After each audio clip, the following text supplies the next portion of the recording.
Good day and God bless you. Welcome to the Bible reading in chronological order. Just such a privilege to once again be with you and sharing in God's word with you today. I pray that the Lord would bless us and lead us even as we would go through his word together. Today we're going to be moving into the second book of Samuel, and we're going to be focusing particularly on chapters 1, 2, 3, and 4. So let's get straight into it. We left the first book of Samuel with the death of Saul and his sons. And this was actually such a tragic event. We see that Saul, he falls upon his sword. The Bible says we don't know if he died at that exact moment, whether he struggled or something. But we're going to see something very interesting as we go through chapter 1 of the second book of Samuel. So this was finally the time that David would take the throne. And anyone perceptive enough to realize it, they would have quickly solidified their allegiance to David. We can see that. I mean, David was anointed king. The people knew that David was going to be king. And even though this is why Saul chased after him so hard, because he wanted his line to continue. So the people really would have been perceptive to David taking the throne. Now, an Amalekite runs to David and brings him tidings of the battle and reveals that Saul and Jonathan are dead. Now, when David questions him as to how he knows this, the man, in an attempt to ingratiate himself to David, tells him a story of how he actually slew Saul and brought the crown and the bracelet to David. Now, this could be true that when Saul fell upon his sword that he didn't die immediately, and this man saw that Saul was gonna die, but he wasn't dying, and so he killed him. It could be that this man saw that Saul fell upon his sword, or just saw the body of Saul and then made up the story to tell David. But whatever it was, he was trying to ingratiate himself with David. And David, on the other hand, he laments the death of Saul and Jonathan and commands one of his men to slay the Amalekite for killing the Lord's anointed. We're going to see more about David's nature then when we get to chapter 4, but we'll come to that as we go on. Then we get to chapter 2 and we see David, by direction of the Lord, goes up to Hebron, and there is made king over Judah. But Abner, he was the servant of Saul, he makes Ishbosheth, the son of Saul, king over Israel, where Ishbosheth reigned actually for 2 years. Now, we always think of David just killing Goliath. We know he battled with Saul a little bit, but then we know that he became king. We don't realize that for 2 whole years, the kingdom of Israel was split into 2. Now, then it comes to a very strange event, because it came to pass that Abner and Joab, now Abner was the servant of Saul, Joab was the servant of David, they sat together. And then they told their men to engage in a battle to see which army was best. The Bible puts it in a very beautiful way. When you get to it, you'll see how beautiful it is, that they wanted some entertainment, basically. So they told their men to fight each other. But it turned into a serious battle. And the armies started killing each other to the point where they were running after Abner, and they were just about to slay Abner. Joab's brother actually is running after Abner, and Abner kills Joab's brother. And we see that out of David's army, 19 men were killed. But out of Abner's army, 360 men died that day. So this is very strange. The story is very strange. And we're going to see in chapter 3, let's just move into chapter 3, the battle between the kings and the kingdoms worsened. But David's army grew stronger while Saul's army waxed weaker. But Abner, even though he was the leader of Saul's army, he actually became much more famous. He grew more famous and he grew stronger. Now, when he was accused of going into Saul's concubine by Ishbosheth, Abner revolts against him and turns the hearts of the cities to David, for David now to be king over Israel. But when Joab hears that David had entertained Abner and sent Abner away in peace. He tells David that Abner is there for calamity. Abner is actually a spy, so he runs after Abner without David's knowledge, and then he is speaking with Abner, and then he slays Abner. And when David finds out about this, he mourns the death of Abner. He actually has a fast because he is so grieved by Abner's death. And the people saw the sincerity of David in the weeping of someone who was actually a foe to him in previous times.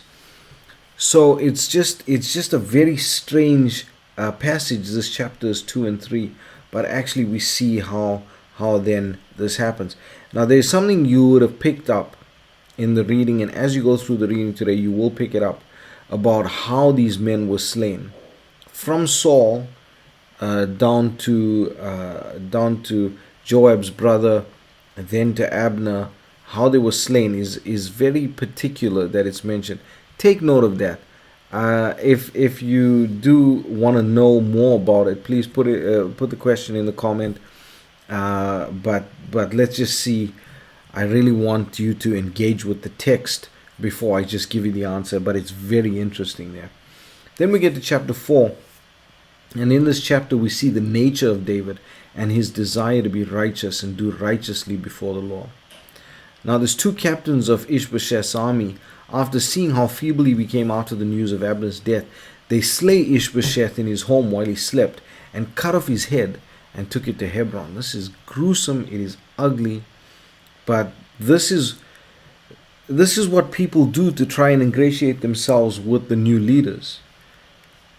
Any lesser leader would have accepted this as an allegiance to them, but David saw it as treachery and commanded his men to slay them for taking an innocent life. And David actually, he is angry with them, and he says, if you think I was happy when that Amalekite came to tell me about Saul's death, I killed him.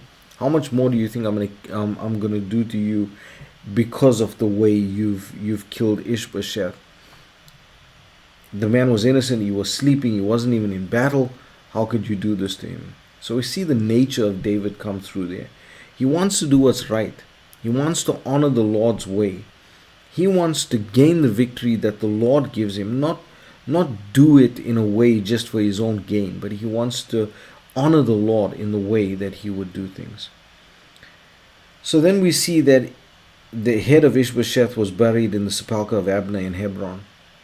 And this is something that he does honor to Ishbosheth, even though the kingdoms were separated, even though David should have been king over all of Israel, but David does right by him. But in this chapter, we also learn about Jonathan's son, who became lame after being dropped as a child. Now, this will be important in chapters to come, so don't think it's just an irrelevant point put in there in this passage. It's very important that we understand that as we go through it. But that's where we're going to close the reading today. I pray that the Lord would bless you and keep you. May his face shine upon you. May he give you peace. God bless you as you enjoy the reading today. The second book of Samuel, otherwise called the second book of the Kings. Chapter 1. Now it came to pass, after the death of Saul, when David was returned from the slaughter of the Amalekites, and David had abode 2 days in Ziklag, it came even to pass on the 3rd day, that, behold, a man came out of the camp from Saul, with his clothes rent, and earth upon his head. And so it was, when he came to David, that he fell to the earth, and did obeisance. And David said unto him, From whence comest thou? And he said unto him, Out of the camp of Israel am I escaped. And David said unto him, How went the matter? I pray thee, tell me. And he answered, That the people are fled from the battle, and many of the people also are fallen and dead. And Saul and Jonathan his son are dead also. And David said unto the young man that told him, How knowest thou that Saul and Jonathan his son be dead? And the young man that told him said, As I happened by chance upon Mount Gilboa, behold, Saul leaned upon his spear, and lo, the chariots and horsemen followed hard after him. And when he looked behind him, he saw me, and called unto me, and I answered, Here am I. And he said unto me, Who art thou? And I answered him, I am an Amalekite. He said unto me again, Stand, I pray thee, upon me, and slay me, for anguish is come upon me, because my life is yet whole in me. So I stood upon him, and slew him, because I was sure that he could not live after that he was fallen. And I took the crown that was upon his head, and the bracelet that was on his arm, and have brought them hither unto my lord. Then David took hold on his clothes and rent them, and likewise all the men that were with him. And they mourned and wept and fasted until even, for Saul and for Jonathan his son, and for the people of the Lord, and for the house of Israel, because they were fallen by the sword. And David said unto the young man that told him, Whence art thou? And he answered, I am the son of a stranger, an Amalekite. And David said unto him, How wast thou not afraid to stretch forth thine hand to destroy the Lord's anointed? And David called one of the young men, and said, Go near and fall upon him. And he smote him that he died. And David said unto him, Thy blood be upon thy head, for thy mouth hath testified against thee, saying, I have slain the Lord's anointed. And David lamented with this lamentation over Saul and over Jonathan his son. Also he bade them teach the children of Judah the use of the bow. Behold, it is written in the book of Jasher, The beauty of Israel is slain upon thy high places. How are the mighty fallen! Tell it not in Gath, publish it not in the streets of Askelon, lest the daughters of the Philistines rejoice, lest the daughters of the uncircumcised triumph. Ye mountains of Gilboa, let there be no dew, neither let there be rain upon you, nor fields of offerings. For there the shield of the mighty is vilely cast away, the shield of Saul, as though he had not been anointed with oil. From the blood of the slain, from the fat of the mighty, the bow of Jonathan turned not back, and the sword of Saul returned not empty. Saul and Jonathan were lovely and pleasant in their lives, and in their death they were not divided. They were swifter than eagles, they were stronger than lions. Ye daughters of Israel, weep over Saul, who clothed you in scarlet, with other delights, who put on ornaments of gold upon your apparel. How are the mighty fallen in the midst of the battle! O Jonathan, thou wast slain in thine high places. I am distressed for thee, my brother Jonathan. Very pleasant hast thou been unto me. Thy love to me was wonderful, passing the love of women. How are the mighty fallen, and the weapons of war perished. Chapter 2. And it came to pass after this, that David inquired of the Lord, saying, Shall I go up into any of the cities of Judah? And the Lord said unto him, Go up. And David said, Whither shall I go up? And he said, Unto Hebron. So David went up thither, and his two wives also, Ahinoam the Jezreelitess, and Abigail, Nabal's wife, the Carmelite. And his men that were with him did David bring up, every man with his household, and they dwelt in the cities of Hebron. And the men of Judah came, and there they anointed David king over the house of Judah. And they told David, saying, that the men of Jabesh-Gilead were they that buried Saul. And David sent messengers unto the men of Jabesh-Gilead, and said unto them, Blessed be ye of the Lord, that ye have showed this kindness unto your Lord, even unto Saul, and have buried him. And now the Lord show kindness and truth unto you, and I also will requite you this kindness, because ye have done this thing. Therefore now let your hands be strengthened, and be ye valiant. For your master Saul is dead, and also the house of Judah have anointed me king over them. But Abner the son of Ner, captain of Saul's host, took Ishbosheth the son of Saul, and brought him over to Mahanaim, and made him king over Gilead, and over the Asherites, and over Jezreel, and over Ephraim, and over Benjamin, and over all Israel. Ishbosheth, Saul's son, was 40 years old when he began to reign over Israel, and reigned 2 years. But the house of Judah followed David. And the time that David was king in Hebron over the house of Judah was 7 years and 6 months. And Abner the son of Ner, and the servants of Ishbosheth the son of Saul, went out from Mahanaim to Gibeon. And Joab the son of Zeruiah, and the servants of David, went out and met together by the pool of Gibeon. And they sat down, the one on the one side of the pool, and the other on the other side of the pool. And Abner said to Joab, Let the young men now arise and play before us. And Joab said, Let them arise. Then there arose and went over by number 12 of Benjamin, which pertained to Ishbosheth the son of Saul, and 12 of the servants of David. And they caught every one his fellow by the head, and thrust his sword in his fellow's side, so they fell down together. Wherefore that place was called Helkath-Hazurim, which is in Gibeon. And there was a very sore battle that day, and Abner was beaten, and the men of Israel, before the servants of David. And there were 3 sons of Zeruiah there, Joab, and Abishai, and Asahel. And Asahel was as light of foot as a wild roe. And Asahel pursued after Abner, and in going he turned not to the right hand nor to the left from following Abner. Then Abner looked behind him and said, Art thou Asahel? And he answered, I am. And Abner said to him, Turn thee aside to thy right hand or to thy left, and lay thee hold on one of the young men, and take thee his armor. But Asahel would not turn aside from following of him. And Abner said again to Asahel, Turn thee aside from following me. Wherefore should I smite thee to the ground? How then should I hold up my face to Joab thy brother? Howbeit he refused to turn aside. Wherefore Abner, with the hinder end of the spear, smote him under the fifth rib, that the spear came out behind him. And he fell down there, and died in the same place. And it came to pass that as many as came to the place where Asahel fell down and died, stood still. Joab also and Abishai pursued after Abner, and the sun went down when they were come to the hill of Ammah, that lieth before Giah by the way of the wilderness of Gibeon. And the children of Benjamin gathered themselves together after Abner, and became one troop, and stood on the top of an hill. Then Abner called to Joab, and said, Shall the sword devour forever? Knowest thou not that it will be bitterness in the latter end? How long shall it be, then, ere thou bid the people return from following their brethren? And Joab said, As God liveth, unless thou hadst spoken, surely then in the morning the people had gone up every one from following his brother. So Joab blew a trumpet, and all the people stood still, and pursued after Israel no more, neither fought they any more. And Abner and his men walked all that night through the plain, and passed over Jordan, and went through all Bithron, and they came to Mahanaim. And Joab returned from following Abner. And when he had gathered all the people together, there lacked of David's servants 19 men, and Asahel. But the servants of David had smitten of Benjamin and of Abner's men, so that 360 men died. And they took up Asahel, and buried him in the sepulchre of his father, which was in Bethlehem. And Joab and his men went all night, and they came to Hebron at break of day. Chapter 3. Now there was long war between the house of Saul and the house of David. But David waxed stronger and stronger, and the house of Saul waxed weaker and weaker.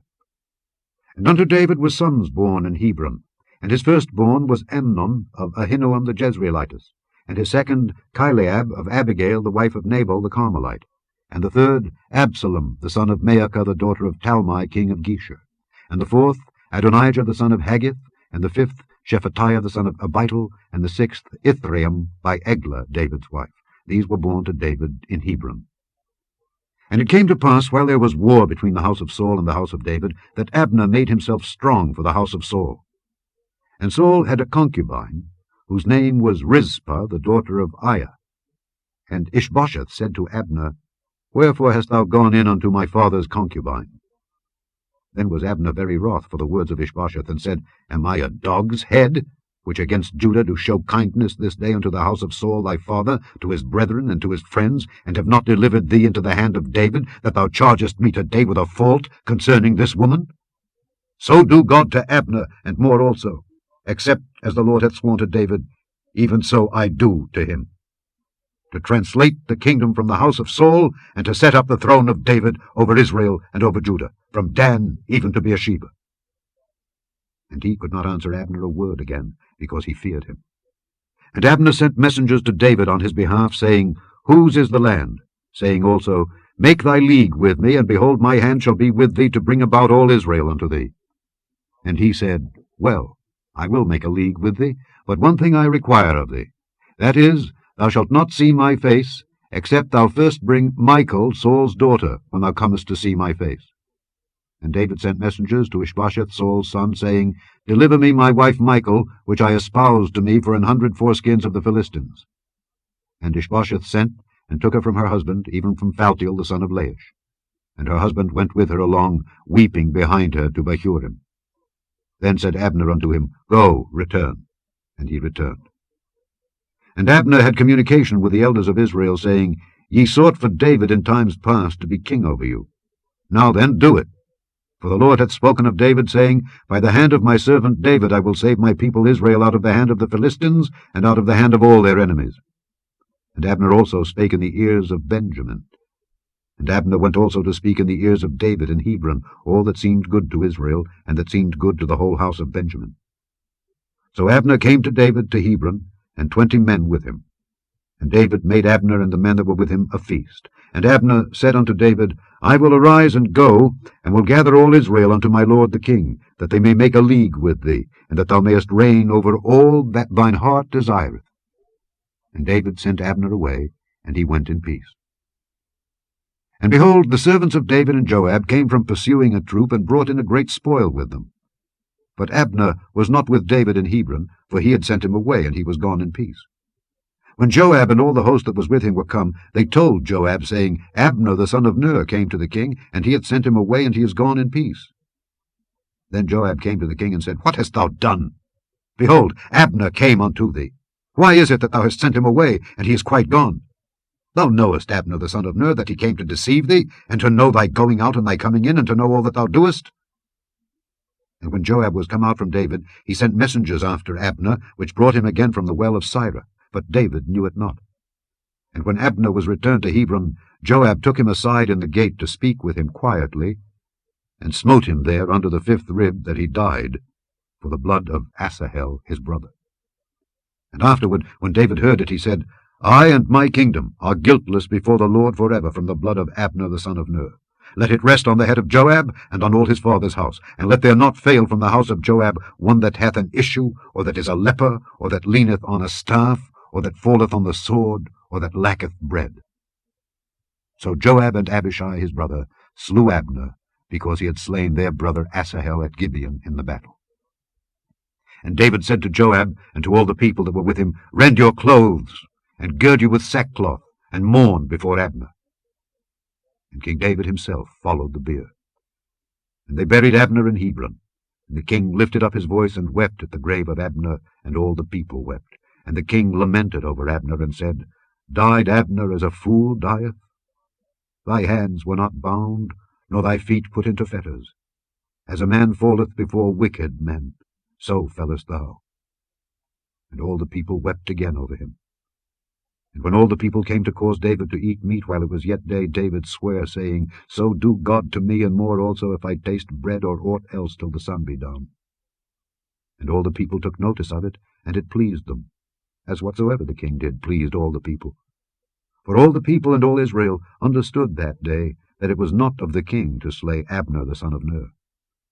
And the king said unto his servants, Know ye not that there is a prince and a great man fallen this day in Israel? And I am this day weak, though anointed king. And these men, the sons of Zeruiah, be too hard for me. The Lord shall reward the doer of evil according to his wickedness. Chapter 4. And when Saul's son heard that Abner was dead in Hebron, his hands were feeble, and all the Israelites were troubled. And Saul's son had 2 men that were captains of bands. The name of the one was Baanah, and the name of the other Rechab, the sons of Rimmon, a Beerothite of the children of Benjamin. For Beeroth also reckoned to Benjamin, and the Beerothites fled to Gittaim, and were sojourners there until this day. And Jonathan, Saul's son, had a son that was lame of his feet. He was 5 years old when the tidings came of Saul and Jonathan out of Jezreel, and his nurse took him up and fled. And it came to pass, as she made haste to flee, that he fell and became lame. And his name was Mephibosheth. And the sons of Rimmon the Beerothite, Rechab and Baanah, went and came about the heat of the day to the house of Ishbosheth, who lay on a bed at noon. And they came thither into the midst of the house, as though they would have fetched wheat. And they smote him under the 5th rib, and Rechab and Baanah his brother escaped.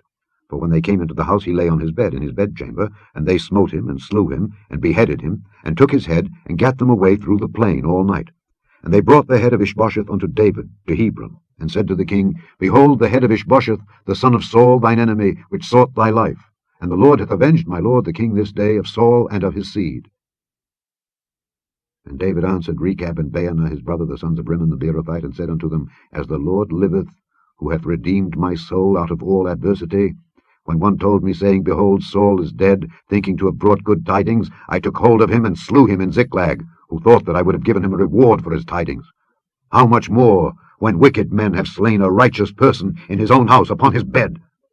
Shall I not therefore now require his blood of your hand, and take you away from the earth? And David commanded his young men, and they slew them, and cut off their hands and their feet, and hanged them up over the pool in Hebron. But they took the head of Ishbosheth, and buried it in the sepulchre of Abner in Hebron.